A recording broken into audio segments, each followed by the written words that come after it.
E aí, tudo bem com você? Faz uns dias que a gente não se vê, né?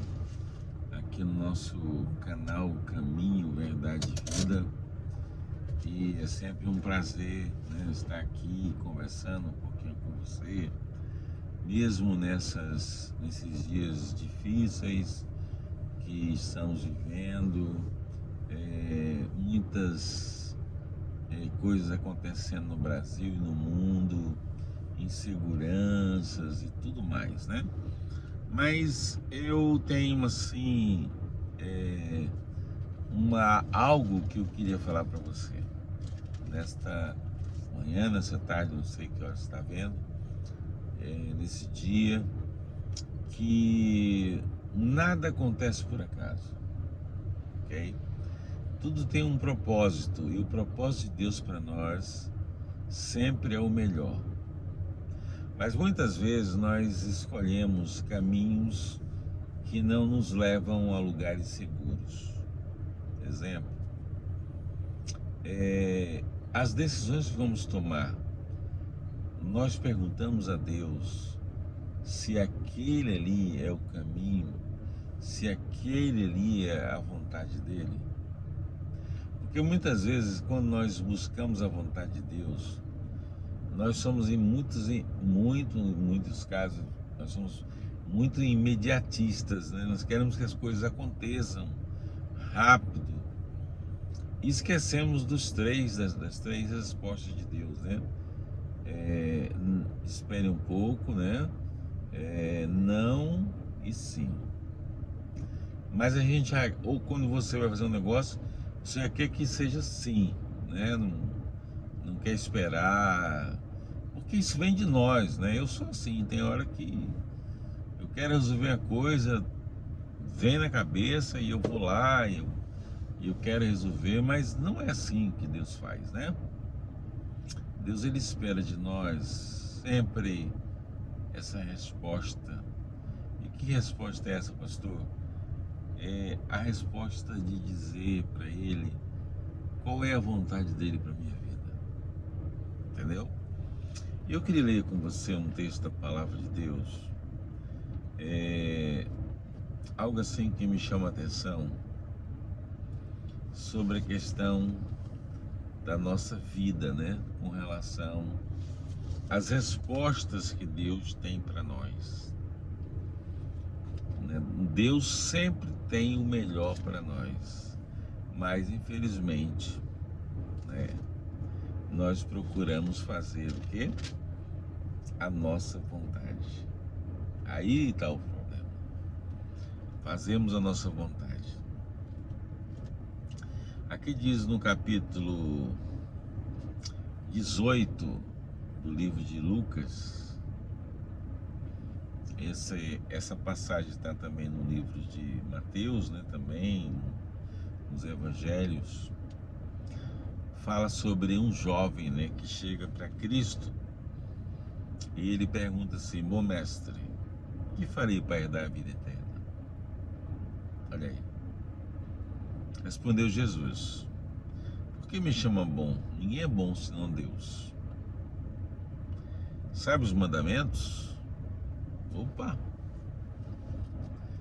Jesus, ele primeiro pergunta, né? Ele fala assim: bom mestre, o que farei para herdar a vida eterna? Aqui tem uma frase que eu queria que você meditasse: o fazer, o verbo fazer. Nós não temos como fazer nada pessoalmente, humanamente, para herdar a vida eterna, ok? Eu não estou dizendo aqui que nós não temos que ter uma vida digna, uma vida correta, não é isso, tá? Tira isso do seu vocábulo, do seu pensamento. Mas quando ele fala: o que farei de bom, o que eu devo fazer para ter a vida eterna? Aí vem a salvação pelas obras. E Jesus dá logo uma resposta bem curta e grossa: por que você me chama bom? Ninguém é bom senão Deus. Olha aí. Então ele está falando aqui, ó: O que farei eu de bom para herdar a vida eterna? Ok? O caminho é esse. Jesus já dá uma resposta bem clara. Não existe ninguém bom. O único bom é Deus. Não tem nada que você possa fazer que você vai herdar a vida eterna pelos seus próprios méritos. Aí Jesus vai na ferida, ok? Jesus ele vai no ponto chave, naquela situação realmente que nos encontramos, quando nós queremos caminhar de qualquer maneira, de qualquer jeito, achando que a minha vida, o meu jeito de viver, as minhas convicções vão me levar para o céu, ou ter vida eterna. Aí ele fala, você guarda os mandamentos? Aí, você sabe os mandamentos, né? Jesus pergunta para ele, no verso 20, no capítulo 18 de Lucas. Não adulterarás, não matarás, não furtarás, não dirá falso testemunho contra teu próximo, né? Honra teu pai e tua mãe. Olha aí, Jesus pega o decálogo, os 10 mandamentos estão divididos em amor a Deus e amor ao próximo. E Jesus ele fala somente dos mandamentos de amor ao próximo. O que farei eu de bom, para herdar a vida eterna? Eu não tenho como fazer nada de bom para ter a vida eterna. E quando Cristo coloca os mandamentos com relação ao próximo, ele vai no ponto-chave.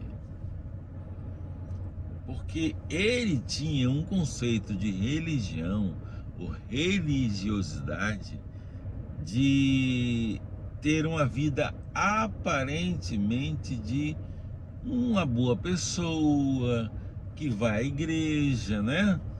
Que lê a Bíblia, mas o coração dele não estava na obra de Deus, não estava dentro do centro da vontade de Deus. E aqui ele diz o seguinte, olha, explicou então, né, no versículo 21, tudo tenho observado desde a minha juventude. Então, isso não era o problema dele, eu tenho guardado os mandamentos. Mas Jesus não está falando com os mandamentos com relação a Deus, ele está falando com relação ao próximo, porque o problema dele não era dizer que Deus é amor, ou guardar o sábado, ou não ter imagens, não adorar imagens, não tomar o nome de Deus em vão. Ele não tinha isso na vida dele, mas ele tinha um problema com o próximo.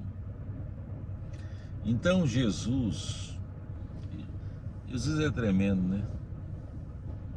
A Bíblia é uma fonte inesgotável de conhecimento.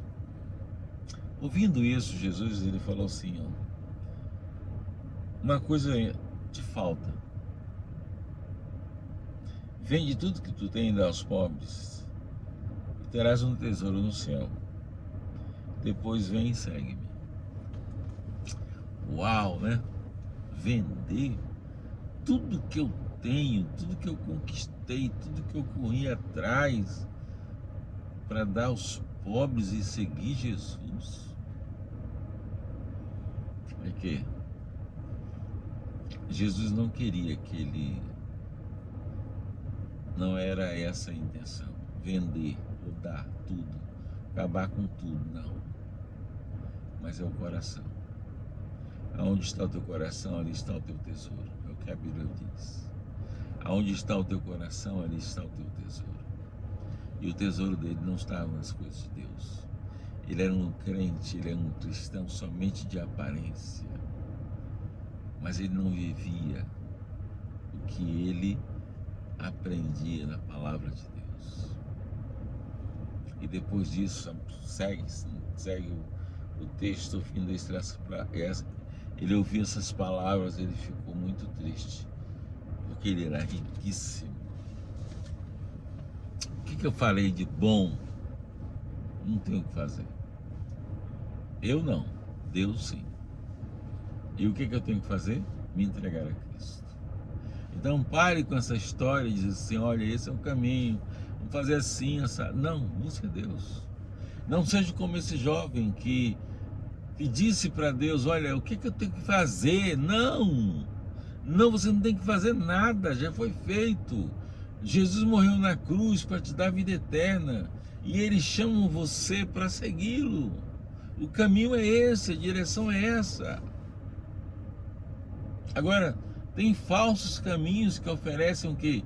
Riquezas, poder, fama, mas isso não leva a lugar nenhum, porque sem Jesus,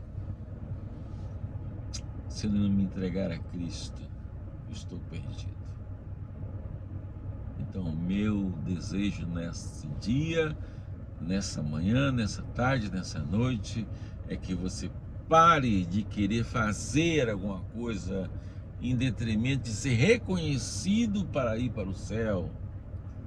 Entrega o teu caminho ao Senhor. Jesus não queria a riqueza dele, porque Jesus ele é dono de tudo. E ele o chamou para ser discípulo. E ele disse não, e ele ficou triste porque ele era muito rico. E infelizmente esse jovem, nem o nome dele é citado, só fala que era o jovem rico. E qual foi a sentença? Não sei, ele sumiu. Mas um exemplo para nós, né? De repente eu não sou rico financeiramente, mas eu posso estar com meu coração em outras coisas, esperando respostas de Deus da minha maneira e não da maneira que Deus está me respondendo. Deus quer te dar vida eterna nesta manhã, nesta noite, nessa tarde e nesse dia. Vamos orar? Querido Deus, mais uma vez eu quero te agradecer. Pedir as tuas bênçãos sobre cada um dos amigos que estão nesse momento vendo esse vídeo. Que eles entreguem a vida a Cristo e que possamos atender a tua vontade. No nome de Jesus. Amém. Amém? Que Deus te abençoe, tá? Até a próxima. Não se esqueça, se inscreva no meu canal Caminho, Verdade e Vida. Eu sou o pastor Mauricélio. Outra coisa importante, se você quiser também ajudar o canal, entre em contato comigo no meu privado, vá lá nos comentários no privado e diga, pastor, eu quero lhe ajudar. A gente precisa de alguns materiais para montar um estúdio para que o nosso canal avance cada vez mais. Que Deus te abençoe, tá? Fica com Deus. Um beijo, um abraço e até a próxima.